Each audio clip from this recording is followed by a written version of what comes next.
বিভিন্ন বিশ্ববিদ্যালয়ে পরীক্ষা খারাপ হওয়ার পর তোমার টার্গেট যদি হয়ে থাকে ভাইয়া জিএসটি তে পড়াশোনা করবো বা জিএসটি তে পরীক্ষা দিব, তাহলে ভাইয়া আমি এখন যে কথাগুলো বলবো বা হচ্ছে যেই বুক লিস্টটা তোমাকে দিব, এইটা তুমি খুব সুন্দরভাবে তোমার খাতায় নোট ডাউন করে নিবা। কারণ তোমরা সবচেয়ে বেশি যেটা জানতে চাও যে ভাইয়া এখন আমি কোন বইগুলো পড়বো। তোমরা সাধারণত এতদিন পর্যন্ত কি করছো, তোমরা হচ্ছে এতদিন পর্যন্ত বিভিন্ন রকমের শিট ফলো করছো। এখন এই শিট টিট দিয়ে তো আর হয় না, শিট টিট দিয়ে তো তোমার চান্স হয় না, তুমি দেখে ফেলছো, এখন ধাক্কা খাইছো, এরপরে ভাইয়া মক্কায় এসছো, এরকম টাইপের একটা কথা হয়েছে এখন কেন? কারণ হচ্ছে এতদিন পর্যন্ত অনেক চিল্লাইছি, তো আমার কথা তো শুনো নাই, এই সিটি পড়ছো, এই চিরকুটি পড়ছো, আলটিমেটলি ওইগুলো থেকে কিছু আসে নাই, তাই না? দেখছো না বিষয়টা এরকম হয়েছে না? এবার আসো তাহলে এবার বুক লিস্টটা একটু সুন্দরভাবে শুনে নাও। হ্যাঁ, দেখো তোমরা যেটা জিএসটি বি ইউনিটে পরীক্ষা দিবে, তোমরা যেটা জিএসটি বি ইউনিটে পরীক্ষা দিবে অর্থাৎ মানবিক থেকে পরীক্ষা দিবে, তাদের জন্য এই বুক লিস্টটা হেল্পফুল হবে। আমি আবারও বলে নিচ্ছি। হ্যাঁ, তো দেখো প্রথমত তোমরা হচ্ছে বাংলার জন্য কি করবে, বাংলা ইংলিশ জিকে সবগুলো বলে নিই। এখন দেখো বাংলার জন্য তুমি কি পড়ছো এটা তো আমি জানি না এখন পর্যন্ত, তাই না? এতদিন পর্যন্ত হয়তো তুমি শীত পড়ছো, কেউ আবার জয়কলি পড়ছো, কেউ অভিযাত্রী, কেউ দেখা গেছে হচ্ছে ধ্রুব, আর অনেক কিছু আছে এরকম বইগুলো তুমি হচ্ছে পড়ছো। এখন দেখো আবার কেউ 9-10 বই পড়ছো। তুমি যদি 9-10 বই পড়ে থাকো, বাংলা দ্বিতীয় পত্রের জন্য বলতেছি, প্রথমত দ্বিতীয় পত্রের জন্য তোমরা যদি হচ্ছে 9-10 বই পড়ে থাকো, ওকে ফাইন, 9-10 বই পড়ছো, এটাও হবে, কোনো সমস্যা নেই। কেউ যদি অভিযাত্রী পড়ে থাকো, ওকে ফাইন। কেউ যদি ধ্রুব পড়ে থাকো, ওকে ফাইন।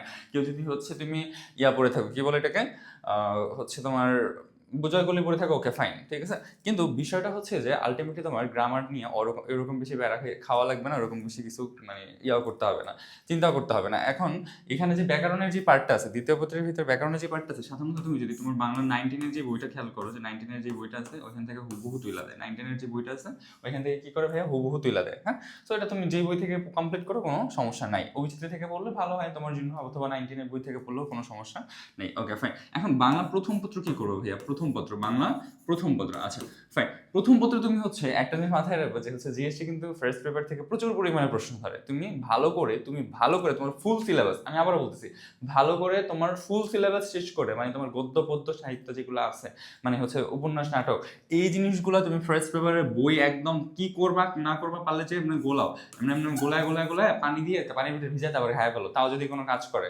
কারণ হচ্ছে তোমাকে ওইভাবে খাইয়েই ফেলতে হবে। তুমি না হলেও 3 থেকে 4 বার রিভাইজ করবে এই 2 মাসের ভিতরে, কোনো কথা নাই, ঠিক আছে? ফার্স্ট পেপারের কাহিনী শেষ, তাইলে হচ্ছে তোমার এখান থেকে শিওর শর্ট তুমি কমন পাবে।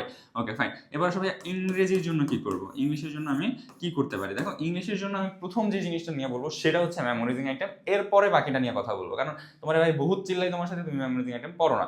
মাস্টার বই থেকে, মাস্টার বই বুক লিস্টের ভিতরে তুমি মাস্টার বইটা নিবে। ইংলিশের জন্য মাস্টারের উপরে কোনো বই হয় না, অ্যাডমিশন বলো তুমি জব বলো, এখানে মাস্টারের উপরে কোনো বই এখন পর্যন্ত মানে এর কমপ্লিট করতে মানে আশেপাশে আশেপাশে আসতে পারে না। এখন বিষয়টা হচ্ছে তুমি মাস্টার থেকে কোন ইয়াটা পড়বা, হচ্ছে কোনগুলা পড়বা, তোমার সিনোনিম অ্যান্টোনিম পড়বা, তারপরে ইডিয়ম এন্ড ফ্রেজ পড়বা, তারপরে হচ্ছে তোমার এখান থেকে স্পেলিং পড়বা, অ্যাপ্রোপ্রিয়েট প্রিপোজিশন পড়বা, ওয়ান ওয়ার্ড সাবস্টিটিউশন পড়বা, এই জিনিসগুলো তুমি মাস্ট এখান থেকে দেখা, ঠিক আছে? এই জিনিসগুলো অবশ্যই অবশ্যই দেখবা। প্রোভার্বটা চাইলেও দেখতে পারো, ওকে, প্রোভার্বটা চাইলে দেখতে পারো। এখন ইংলিশের জন্য তুমি কোন বইটা তাহলে ফলো করবে ভাইয়া? মাস্টার বইটা ফলো করবে। এবার যে ভাইয়া গ্রামারের জন্য কি করবো তাহলে?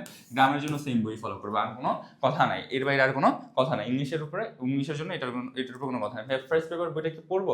তোমার যদি মনে হয় যে তুমি ভাইয়া পড়তে চাও, তোমার হাতে যে সময় আছে তুমি পড়তে পারবা, তোমার শর্ট সিলেবাসটা যেটা আছে ওইটা যদি তুমি পড়তে চাও তাহলে তুমি পড়তে পারো, এটা তোমার সম্পূর্ণ, it's up to you. But আমার মনে হয় না কোনো রকমের প্রয়োজন পড়বে তোমার জন্য। ওকে, আচ্ছা ফাইন। এবার আসো, তোমার এটা গেলে পড়বে জিকে, সবচেয়ে বড় যে বিষয়টা সেটা হচ্ছে ভাইয়া জিকে এর জন্য আমাকে বলেন যে কোনটা পড়বো, তাই না? এত প্যারা খাই ভাই জিকে নিয়ে, সব জায়গায় জিকে পরীক্ষা খারাপ দিতেছি, তাই না? এরকম অনেকের হয়েছে। তো এখন বিষয়টা হচ্ছে এখানে তো ভাইয়া মৌলিক জিকে থেকে প্রশ্ন করে, এখানে কি করবো? দেখো তুমি যদি মানবিক বিভাগের হও তাহলে তোমার হচ্ছে পৌরনীতি, সুশাসনের কি কি যেন বইটই আছে না, অর্থনীতি টর্থনীতি, যে বইগুলো তোমার আছে, এখন এই বইগুলো থেকে সাধারণত দেখা যায় ওই যে হাইলাইটেড পার্টগুলো আছে না, ওইগুলো থেকে প্রশ্ন দিতে দেখা যায়। কিন্তু বিগত বছরে কি হয়েছে, ওরা না শুধুমাত্র জিকে যেটাকে বলে, শুধুমাত্র মানে জেনারেল নলেজ যেটাকে বলে, টপিক ভিত্তিক না, যে শুধুমাত্র জেনারেল নলেজ যেটাকে বলে এটার উপর ফোকাস করে প্রশ্ন বেশি করছে গত বছর। তুমি যদি গত বছরের প্রশ্নটা দেখো, বাট তার আগের বছরগুলোতে মৌলিক জিকে নামক যে অংশটা আছে ওইখান থেকে প্রশ্ন করছে। এখন ভাইয়া তুমি চাইলে তোমার বইয়ের যে হাইলাইটেড পার্টগুলো আছে, প্রত্যেকটা বইয়ের যে হাইলাইটেড পার্ট আছে না, হচ্ছে শিরোনাম যেটাকে আমরা বলি, শিরোনামের ভিতরে বা হাইলাইটেড পার্টগুলো যেগুলো থাকে ওইগুলো তুমি পড়তে পারো। পাশাপাশি আরেকটা জিনিস তুমি যেটা করবে সেটা হচ্ছে তোমার কাছে যদি জোবাইয়ের জিকে থাকে, খন্দকার জিকে থাকে, যে কোনো একটা জিকে বই তোমার অবশ্যই পড়া লাগবে, ঠিক আছে? পাশাপাশি ওদের যে কোনো একটা মৌলিক জিকে বই, ছোট্ট একটা মৌলিক জিকে বই পাওয়া যায়, মৌলিক জিকে বই জোবাইয়েরসেরও আছে, আদার্স কাদের কাদের আছে আমি ঠিক জানি না, বাট জোবাইয়েরসেরটা আছে। ভাই কোনো প্রমোশন করতেছি না, আগে বলে আমি যাদেরটা দেখছি, যারটা আমার কাছে ভালো মনে হয় ওইটাই করি। আমি নিজেও আমার অ্যাডমিশনের টাইমে জোবাইয়ের জিকে পড়ছি ভাই, এই জন্য আমি বলতেছি, ঠিক আছে? আচ্ছা, তো যেটা বললাম যে হচ্ছে তুমি এই জায়গা থেকে এই বইটা কমপ্লিট করতে পারো। এখন আরেকটা বিষয় যেটা সেটা হচ্ছে ভাইয়া বাংলা বিরোচনের জন্য তো কিছু বললেন না ভাইয়া, বাংলা বিরোচন কি করবে? দেখো তোমরা যারা হচ্ছে মানে বিরোচনের কথা বলি একটু দাঁড়াও। এখন বিরোচনের জন্য তুমি এটিএম নামে যে বইটা আছে না ভাইয়া, এটিএম, এই এটিএম বইটা ফলো করবা। এই এটিএম বইটা তোমার জন্য হেল্পফুল হবে, ঠিক আছে? সো ঠান্ডা মাথায় সকাল সকাল একদম ঠান্ডা মাথায় ঠান্ডা একটা ভিডিও বানাইলাম তোমার জন্য। আশা করি এই ঠান্ডা ভিডিওটা তোমার জন্য তোমার মানে ঠান্ডা রক্তে একটু হইলেও আনবে, মানে সাহায্য করবে যাতে স্পিডটা তোমার বাড়ে, ঠিক আছে? আমি মনে করি না তোমার রক্ত মনে হয় ঠান্ডা আছে, কারণ হচ্ছে যে পরিমাণে রেজাল্ট খারাপ করছো, এখন যদি তোমার মানে রক্ত ঠান্ডা থাকে তাহলে তো তুমি মানুষই না। আমি বলতে পারো যে ভাই এমনি এত এমনি করে বললেন, হ্যাঁ এমনি করে বললাম, কেন বললাম আচ্ছা এটা পরে বলবো, সমস্যা নেই, যে কেন তোমাকে এমনি করে বলতেছি, বুঝছো? অন্য অন্য একটা ভিডিওতে তোমাকে আমি এটার একটা অ্যান্সার দিব যে কেন আমি তোমাকে এমনি করে বললাম। বাট তাও মানুষ হও, একটু পড়াশোনা করো, ঠিক আছে? অনেক তো বসে যায়, অনেক তো ঝিমাইলা, আর কোনো সময় আছে ঝিমানোর? ঝিমাও তাহলে, যদি পড়ালেখা বাদ দিয়ে ঝিমাইতে মন চায় তাহলে ঝিমাও। ভাই তোমার হাতে কিন্তু সুযোগ আছে এখন পর্যন্ত, আমি তোমাকে খুব ভালো করে বলি, সুন্দর করে শোনো। তোমার হাতে এখন পর্যন্ত সুযোগ আছে, ভালো একটা রেজাল্ট করার সুযোগ আছে, স্বপ্ন পূরণ করার সুযোগ আছে। এই সুযোগ যদি তুমি হারাও তুমি শেষ। তুমি শেষ মানে বুঝো, কয়েক মাসের জন্য তুমি ডেড, একদম পুরো ডেড কয়েক মাসের জন্য। কেন জানো? কারণ হচ্ছে তোমার সাথে কেউ কথা বলবে না, বাসা পুরো শ্মশান হয়ে যাবে। তুমি কি করবা, কি করতে চাও ওটা বুঝতে পারবে, এখনই বুঝতে পারতেছো হয়তো বা অনেক কিছুই, বাট সামনে আরো ভালোভাবে বুঝতে পারবে। আশা করি তুমি এই দিনগুলো ফেস করবা না, আশা করি তুমি এই দিনগুলো দেখতে চাচ্ছ না। তাহলে ভাই দয়া করে এখন পড়াশোনা করো, দয়া করে এখন পড়াশোনা করো, যেই বইগুলো বললাম দয়া করে দ্রুত কালেক্ট করে ফেলো। আশা করি তোমার জন্য অনেক ভালো কিছু বা ভালো দিন আসতে যাচ্ছে। ধন্যবাদ। আসসালামু আলাইকুম।